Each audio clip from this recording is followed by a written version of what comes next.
Shalom untuk saudara pendengar yang dikasihi Tuhan Yesus Kristus. Selamat siang dan salam sejahtera untuk kita semuanya. Selamat datang kembali di renungan siang dan doa siang pada hari ini. Semoga saudara yang terkasih dalam keadaan sehat selalu. Kiranya damai dan sukacita Roh Kudus melimpah di dalam hati dan pikiran saudara saat ini. Sebelum kita mulai renungan pada siang hari ini, marilah kita bersama-sama berdoa. Bapa di kerajaan sorga, terima kasih atas penyertaan yang Engkau berikan kepada saya atas siang hari yang indah ini. Terima kasih telah memberi saya kesempatan untuk selalu dapat bersyukur atas segala pekerjaan yang aku kerjakan. Maka dari itu, saya mohon sertailah selalu diri ini sepanjang hari ini.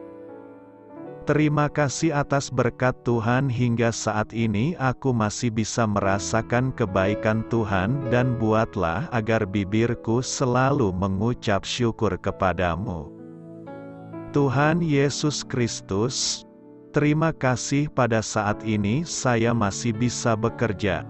Tuhan, saat ini saya akan memulai pekerjaan saya. Berkatilah pekerjaan ini dan sertailah sepanjang saya selama bekerja pada hari ini, agar menjadi berkat bagiku, bagi keluargaku dan juga tempat saya bekerja. Berkati seluruhnya di siang hari ini agar berjalan dengan baik dan menjadi berkat untuk kami jalani bersama dengan anak Tuhan yang lainnya. Dalam nama Tuhan Yesus, aku berdoa. Amin. Sahabat saudara rohani, pembacaan ayat emas Alkitab renungan kita siang hari ini. Nats bacaan kita siang hari ini adalah, jangan sesat, Allah tidak membiarkan dirinya dipermainkan, karena apa yang ditabur orang, itu juga yang akan dituainya. Tertulis di dalam kitab Galatia 6 ayat 7, bacaan kita pada siang ini terambil dari kitab Galatia 6 ayat 1 sampai dengan ayat 10. Saudara-saudara, kalaupun seorang kedapatan melakukan suatu pelanggaran, maka kamu yang rohani, harus memimpin orang itu ke jalan yang benar dalam roh lemah lembut, sambil menjaga dirimu sendiri, supaya kamu juga jangan kena pencobaan. Bertolong-tolonganlah menanggung bebanmu. Demikianlah kamu memenuhi hukum Kristus. Sebab kalau seorang menyangka bahwa ia berarti, padahal ia sama sekali tidak berarti, ia menipu dirinya sendiri. Baiklah tiap-tiap orang menguji pekerjaannya sendiri, maka ia boleh bermegah melihat keadaannya sendiri dan bukan melihat keadaan orang lain. Sebab tiap-tiap orang akan memikul tanggungannya sendiri. Dan baiklah dia yang menerima pengajaran dalam firman, membagi segala sesuatu yang ada padanya dengan orang yang memberikan pengajaran itu. Jangan sesat. Allah tidak membiarkan dirinya dipermainkan. Karena apa yang ditabur orang, itu juga yang akan dituainya.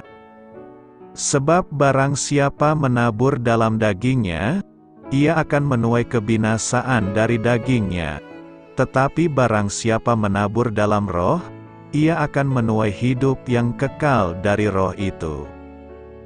Janganlah kita jemu-jemu berbuat baik, karena apabila sudah datang waktunya, kita akan menuai, jika kita tidak menjadi lemah. Karena itu, selama masih ada kesempatan bagi kita, marilah kita berbuat baik kepada semua orang, tetapi terutama kepada kawan-kawan kita seiman. Ayat di atas terambil dari kitab Galatia 6 ayat 1 sampai dengan ayat 10.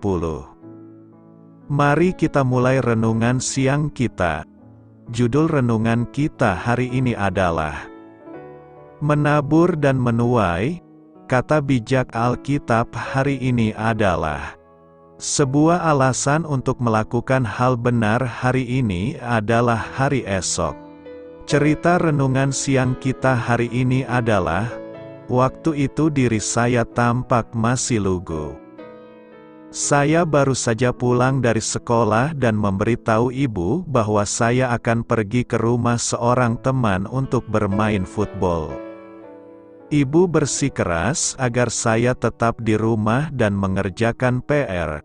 Namun, saya menyelinap keluar lewat pintu belakang dan menghabiskan 2 jam berikutnya untuk bermain football di halaman belakang rumah teman saya. Namun, pada permainan terakhir, saya dijegal hingga tersungkur dan gigi depan saya patah. Saya sangat kesakitan, dan rasanya lebih sakit lagi saat menceritakannya kepada orang tua saya. Keputusan untuk tidak taat itu mengantar saya pada berbagai masalah gigi selama 10 tahun dan rasa sakit yang pengaruhnya masih berlanjut sampai hari ini. Pemain bisbol, Roy Hobbs, berkata dalam film The Natural, sebagian kesalahan memiliki dampak yang harus Anda tanggung seumur hidup. Berabad-abad lalu, Paulus menangkap pemahaman yang sama dalam hukum universal tentang menabur dan menuai. Ia berkata, apa yang ditabur orang, itu juga yang akan dituainya. Keputusan kita kerap memiliki jangkauan dan dampak yang tak pernah kita bayangkan. Dengan demikian, perkataan Rasul Paulus mengingatkan kita untuk mengambil keputusan dengan bijaksana. Keputusan yang kita ambil hari ini menghasilkan konsekuensi yang akan kita tuai esok hari. Jauh lebih baik menghindari dosa sejak awal daripada kelak harus bergumul untuk mengatasi akibat dosa. Ya Tuhan, kami membutuhkan hikmat-Mu untuk menolong kami mengambil keputusan yang benar, dan pengampunan-Mu bila kami mengambil keputusan yang buruk. Apakah maksudnya bahwa Allah tidak membiarkan dirinya dipermainkan? Mempermainkan atau mencemooh Allah adalah menghina, mempermalukan, atau mengabaikan Dia. Ialah sebuah pelanggaran yang keji yang dilakukan oleh mereka yang tidak takut akan Allah atau yang menyangkal keberadaannya. Bentuk cemooh yang paling mudah diamati adalah hinaan lisan atau tindakan meremehkan lainnya. Tindakan-tindakan itu berkaitan dengan makian, ejekan, dan tantangan. Cemooh adalah sikap yang tidak menghargai, yang menunjukkan rasa benci, keinginan menantang, dan tujuan menyepelekan. Di dalam Alkitab, cemooh adalah perilaku dan sikap orang bebal, orang fasik, dan para lawan, pembenci pengetahuan, orang congkak dan mereka yang tak dapat diajar. Seorang pencemooh bukan sekedar orang yang lugu, melainkan orang yang sengaja memilih kejahatan. Pencemooh tidak memiliki jiwa yang taat, yang dapat diajar, kearifan, hikmat, yang ingin menyembah, atau beriman. Mereka yang mencemooh Allah juga akan mencemooh umat Allah. Nabi Yeremia menjadi tertawaan bagi segenap bangsaku, dan menjadi lagu ejekan mereka sepanjang hari. Cemooh terhadap para nabi Allah adalah hal yang biasa. Nehemia diejek oleh para musuhnya.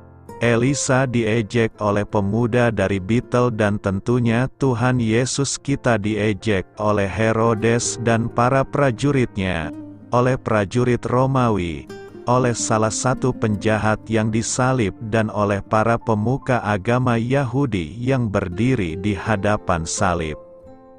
Adalah mudah bagi orang percaya untuk menunjuk pada para pengejek Allah yang berada di luar gereja. Namun ejekan paling keji terhadap Allah, dan yang paling berbahaya, berasal dari orang-orang yang sedang hadir di dalam gereja. kami juga bersalah mencemooh Allah ketika secara luaran kita berperilaku rohani dan saleh, namun sebenarnya kita tidak terhubung padanya dan hati kami belum berubah. Charles G. Finney, seorang pendeta pada tahun 1800-an, menulis tentang konsekuensi mencemooh Allah. Mencemooh Allah adalah berpura-pura mengasihi dan melayaninya padahal kita tidak suka, bertindak secara palsu, tidak tulis dan munafik dalam pekerjaan kita, berpura-pura menaati, mengasihi, melayani, dan menyembahnya, padahal sebenarnya tidak. Mempermainkan Allah mendukakan Roh Kudus, dan menghanguskan hati nurani. Dan oleh karena itu, dosa semakin menjerat kuat, secara perlahan hati menjadi keras melalui proses tersebut. Allah menghimbau bahwa mempermainkan atau mencemooh hal yang suci akan dihukum. Zefanya bernubuat tentang kejatuhan Moab dan Bani Amon, dengan berkata, "Inilah yang menjadi bagian mereka sebagai ganti kecongkakan mereka, sebab mereka telah mencela dan membesarkan diri terhadap umat Tuhan semesta alam." Yesaya 28 ayat 22 menghimbau bahwa cemooh akan semakin menguatkan jerat dosa Yehuda dan kebinasaan akan segera tiba.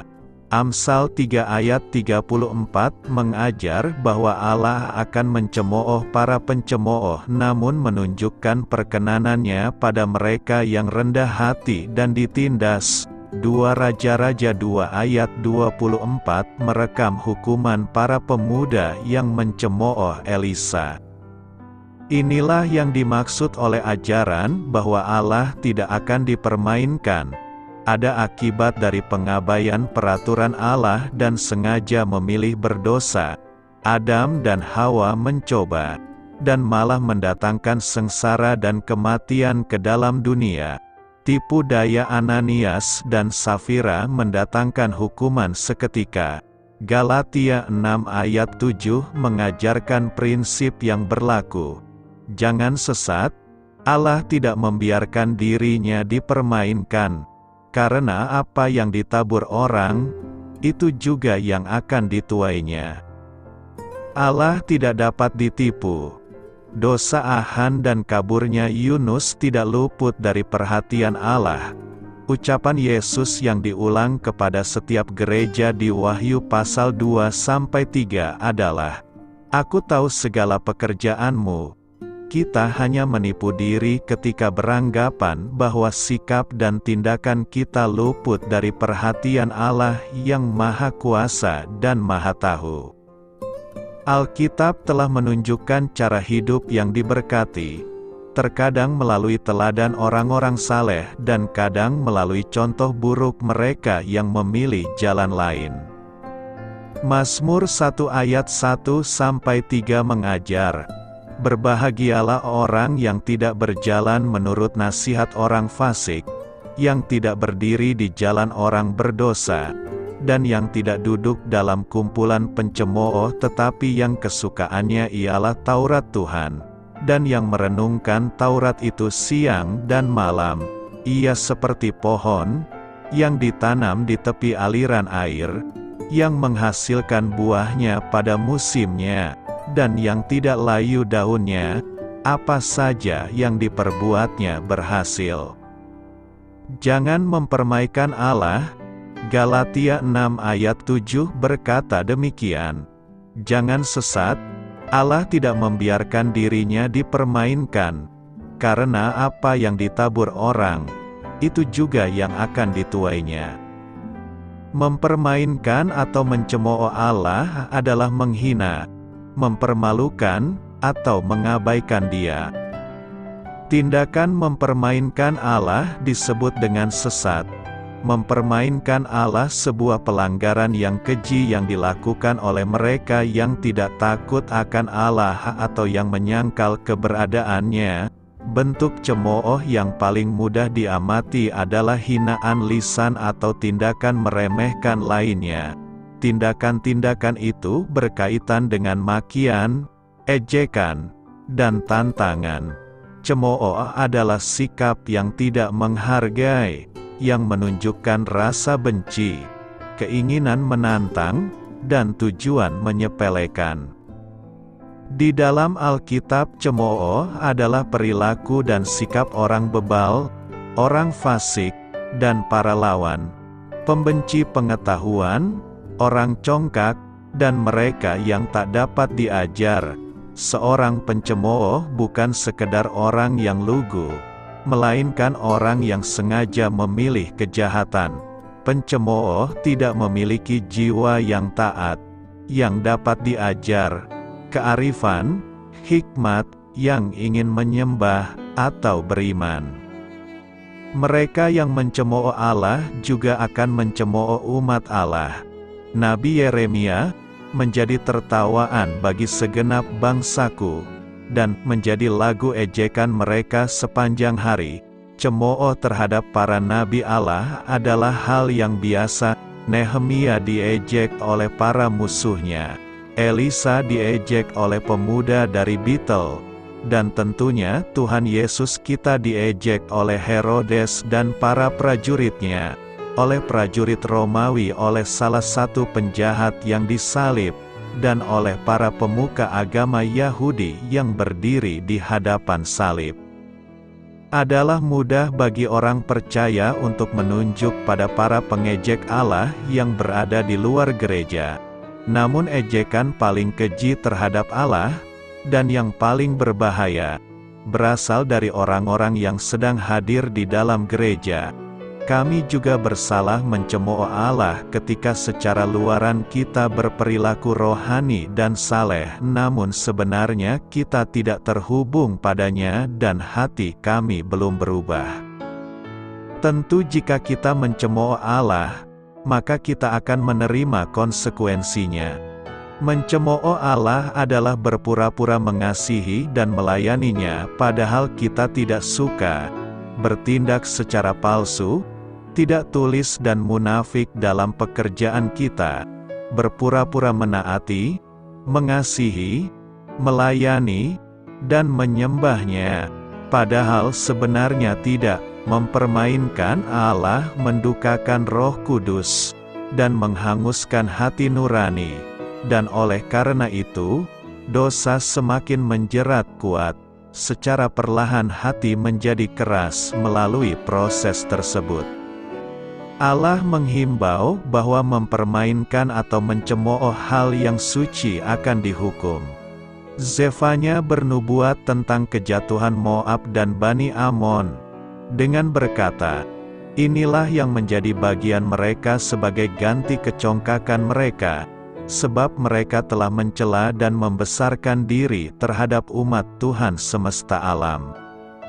Yesaya 28 ayat 22 menghimbau bahwa cemooh akan semakin menguatkan jerat dosa Yehuda dan kebinasaan akan segera tiba. Amsal 3 ayat 34 mengajar bahwa Allah akan mencemooh para pencemooh namun menunjukkan perkenanannya pada mereka yang rendah hati dan ditindas. 2 Raja-Raja 2 ayat 24 merekam hukuman para pemuda yang mencemooh Elisa. Inilah yang dimaksud oleh ajaran bahwa Allah tidak akan dipermainkan. Ada akibat dari pengabaian peraturan Allah dan sengaja memilih berdosa.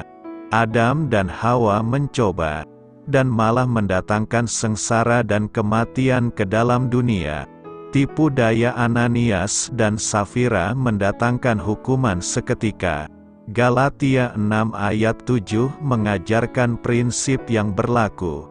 Jangan sesat, Allah tidak membiarkan dirinya dipermainkan, karena apa yang ditabur orang, itu juga yang akan dituainya.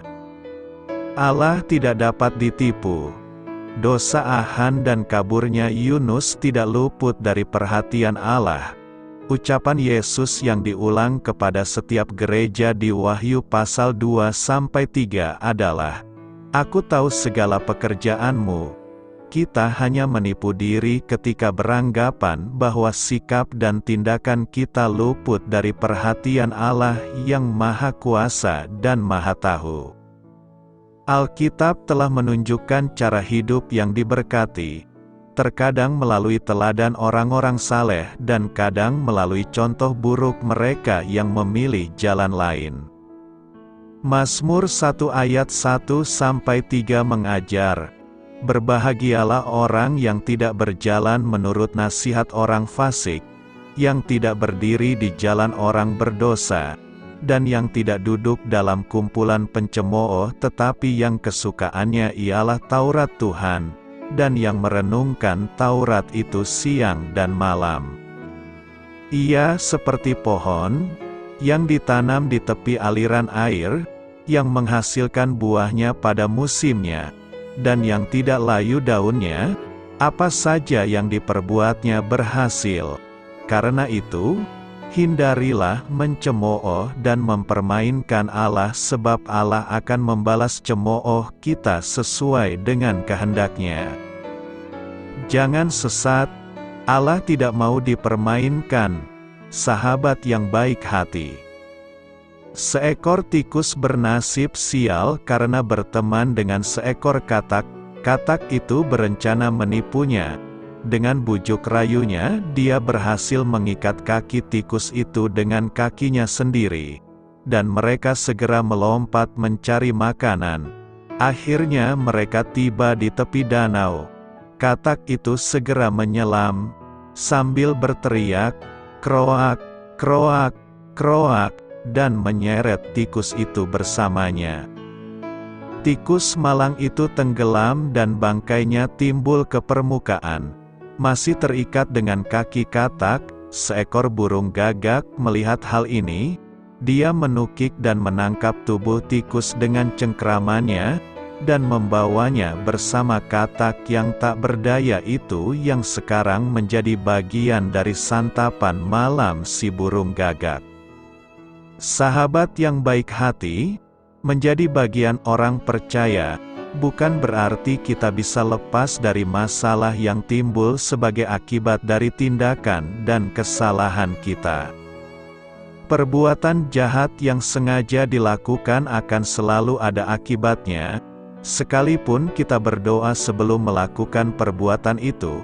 Kehidupan sudah memiliki sistem sendiri yang akan bersangkut paut, dan Tuhan sendiri yang menata kehidupan ini.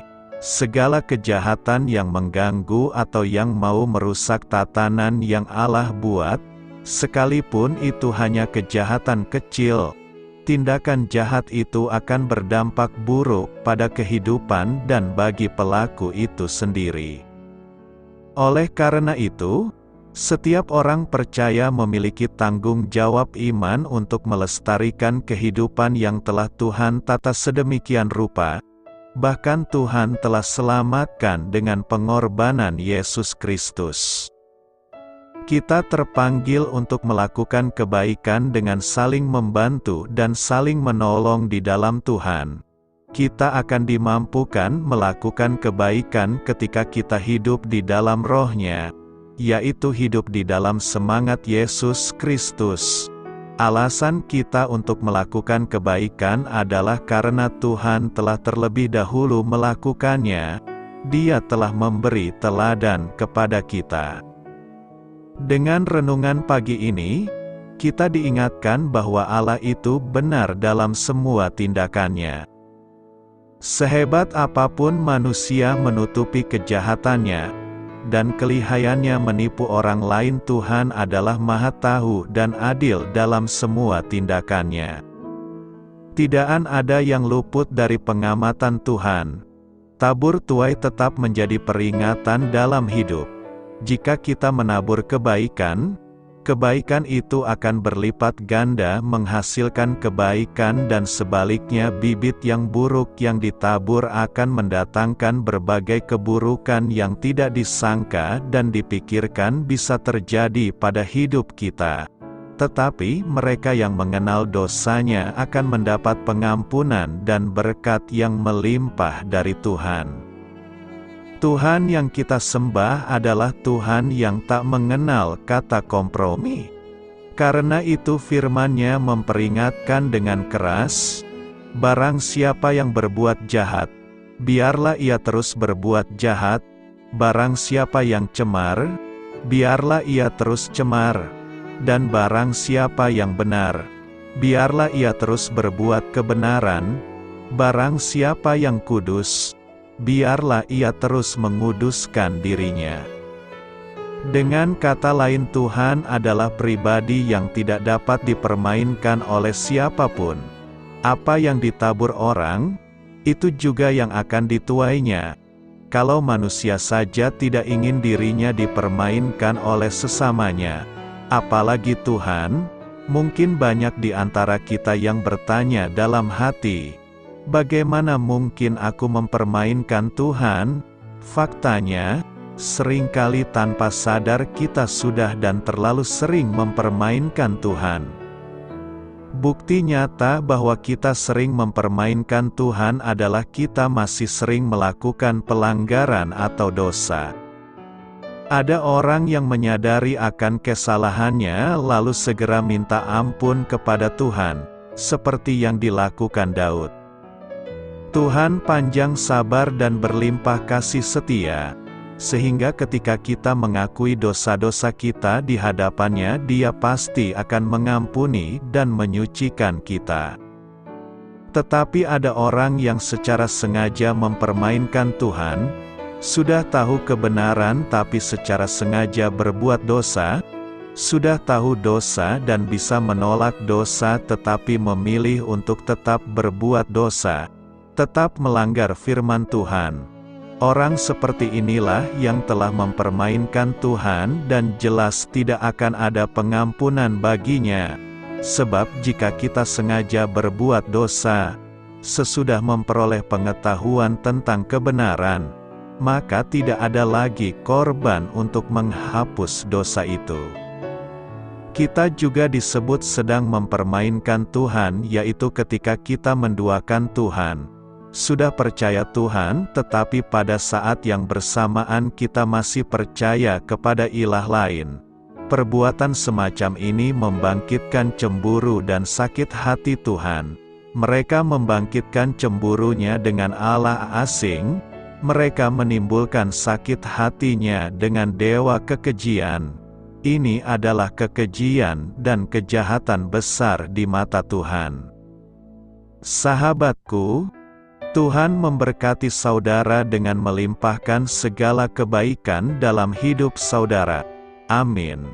Selamat memulai karya dalam minggu ini untuk Tuhan. Doa saya menyertai saudara sekalian. Saya memberkati Anda agar sewaktu Anda mencarinya dari Dia, Bapa Surgawi Anda akan memberikan bagi Anda roti harian Anda. Dalam nama Yesus Kristus, Tuhan yang berkuasa atas alam semesta dan menuntun kita kepada iman yang menyelamatkan, Tuhan Yesus menyertai senantiasa. Tuhan memberkati. Amin.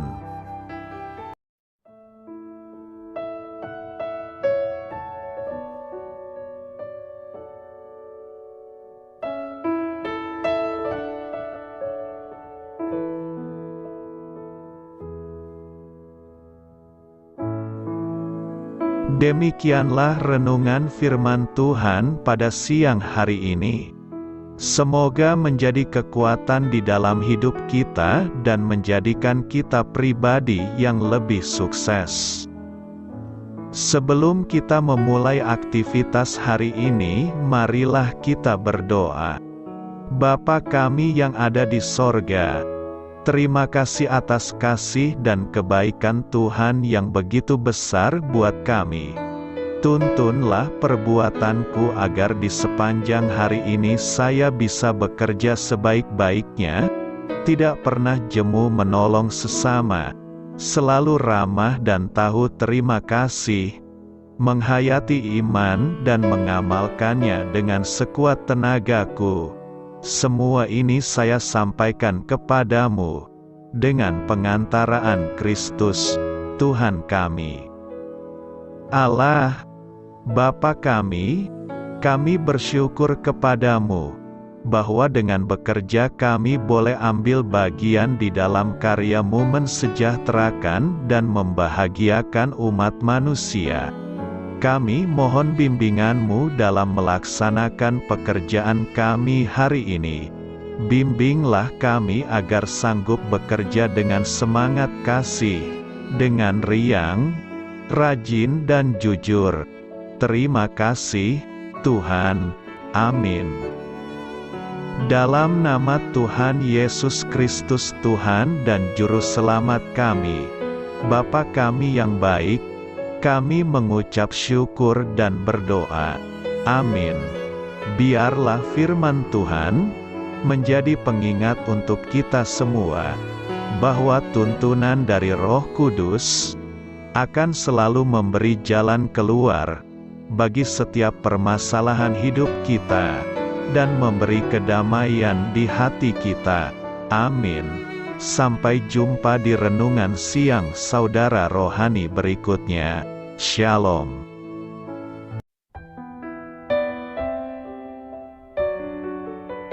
Halo untuk semua pendengar saudara rohani yang terkasih di dalam nama Tuhan Yesus Kristus dimanapun berada.